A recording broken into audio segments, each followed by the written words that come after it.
The dark forest theory. Why the universe is quiet. In the summer of 1950, four brilliant scientists walked to lunch at the Los Alamos National Laboratory. Among them was Enrico Fermi, one of the architects of the atomic age. They were talking about a cartoon in the New Yorker, making light of missing trash cans and alien visitations. The conversation drifted, as it often did among physicists, to the sheer incomprehensible scale of the cosmos. Fermi sat quietly for a moment, doing quick mental math in his hand. There are over 100 billion stars in our galaxy alone, trillions of planets. The universe had an 8 billion-year head start on Earth. Even at sublight speeds, an intelligent species should have colonized the entire Milky Way several times over by now. Fermi looked up from his plate, his eyes dead serious, and asked four simple words that would haunt science forever. Where is everybody? For decades, we assumed the answer was innocent. Maybe life is rare. Maybe interstellar travel is too hard. Or maybe they're sending signals we just don't know how to read yet. We sent out golden records on the Voyager probes. We broadcast human greetings, maps to our solar system, and the precise mathematical frequency of our home planet. We acted like a lost child screaming in a playground, waiting for a friendly hand. But there is another answer to Fermi's question. An answer so terrifying that it reframes the entire cosmos not as an open frontier, but as a slaughterhouse. Welcome to the Dark Forest. Chapter 2. The Axioms of Survival. The dark forest theory was popularized by Chinese science fiction author Liu Cixin in his masterpiece, The Three-Body Problem series. But don't let the word fiction fool you. The theory is built on strict, unforgiving game theory and cold evolutionary logic. To understand why the universe might be a dark forest, you only need to accept two fundamental rules about intelligent life. Axiom 1. The primary goal of any civilization is survival. It doesn't matter if an alien species is made of organic tissue, silicon, or pure light. It doesn't matter if they worship gods, follow math, or live in a hive mind. If a species does not prioritize its own survival above all else, it goes extinct. Axiom 2. Civilizations expand and acquire resources over time, but the total amount of matter and energy in the universe remains finite. Think about what happens when you combine those two rules. Every civilization needs resources to survive: metals, energy, starlight, space. As a species grows, its hunger becomes bottomless. But because resources are limited, every other civilization in the galaxy is ultimately a competitor for those exact same resources. On Earth, organisms compete for food in a finite ecosystem. In the cosmos, civilizations compete for solar systems in a finite universe. So what happens when two intelligent species finally discover each other across the dark? On Earth, when two humans meet in the wilderness, they can speak. They can read body language. They share millions of years of evolutionary history. They can gauge whether the other person is friendly or hostile. In deep space, none of that exists. Chapter 3. The Chain of Suspicion. This brings us to the core mechanism of the terror, the chain of suspicion. Imagine Civilization A discovers Civilization B located 50 light-years away. Civilization A has a choice to make. Do they reach out and say hello? Let's run the math.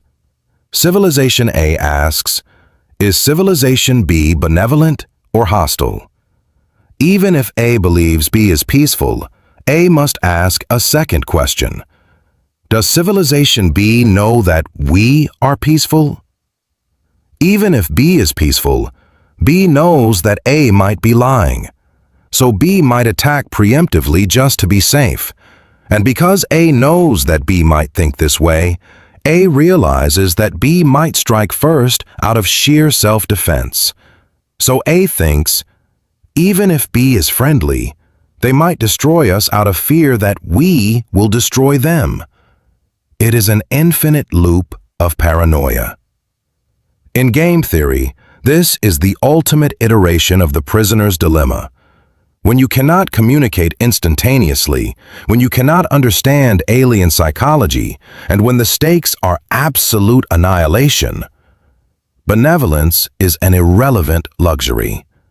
You can never trust an alien species, and they can never trust you. And then comes the variable that makes peace completely impossible. Chapter 4. The Technological Explosion. You might think, why not just monitor them? If they are primitive, why not let them be until they prove they are a threat?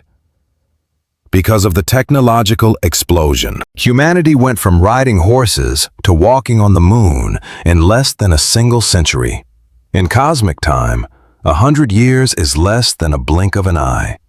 If you discover a civilization living in the Bronze Age today, 50 light-years away, by the time your light-speed scout ship arrives to check on them, they might have undergone a technological explosion. They might have bypassed your level of technology entirely.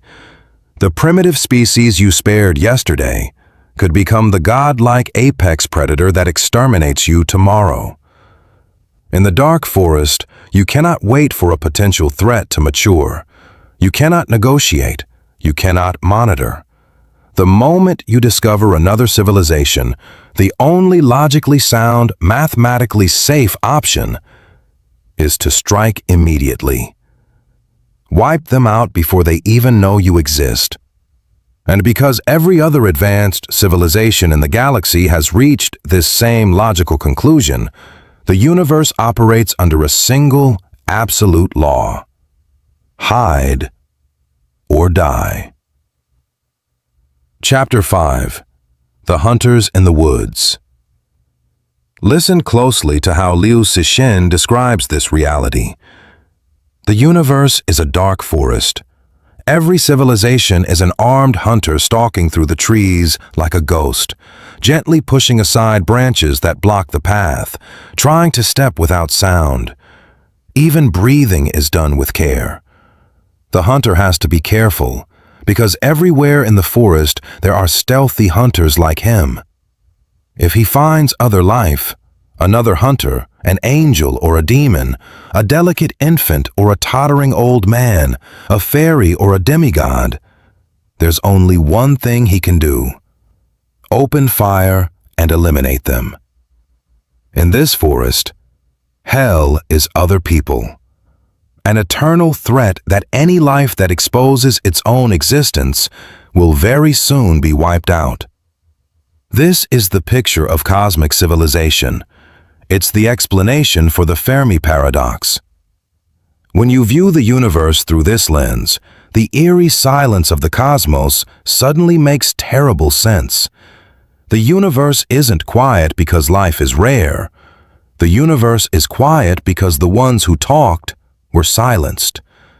The advanced civilizations aren't broadcasting signals because broadcasting a signal is a suicide note. They aren't building visible Dyson spheres because enclosing a star makes you an easy target for a relativistic kinetic kill vehicle. A mass driver firing a slug of tungsten at 99% the speed of light, cracking your planet open before you even see it coming. The dark, empty sky isn't a desert. It's an ocean full of submarines running silent, sonar turned off, waiting for someone foolish enough to turn theirs on. Chapter 6. The Screaming Child. Now, consider Earth. For the past 100 years, humanity has been leaking radio and television signals into space in an expanding bubble 100 light-years wide. In 1974, we deliberately fired the Arecibo message toward the globular star cluster, M13, a high-powered radio broadcast detailing our DNA, our population, our physical height, and our exact position in the solar system. We placed gold-plated copper records on the Voyager space probes, complete with map coordinates referencing local pulsars so anyone who finds them can track down our home world. We did all of this assuming that whoever picked up our message would be wise, peaceful, and eager to share knowledge. I acted like a child wandering into a pitch-black, predator-dense jungle, clapping its hands and shouting, "I'm over here. Is anyone listening?" If the dark forest theory is correct, those signals have already passed through star systems containing civilizations vastly older and more powerful than ours. Maybe they listened to our music. Maybe they read our mathematics. And maybe they have already launched their response, a silent, light-speed projectile traveling through the cold dark right now. We wouldn't see it coming. There would be no warning, just a sudden blinding flash before the silence takes over once again. Enrico Fermi asked, "Where is everybody?" The dark forest answers, "They are holding their breath, praying that you shut up before something hears you,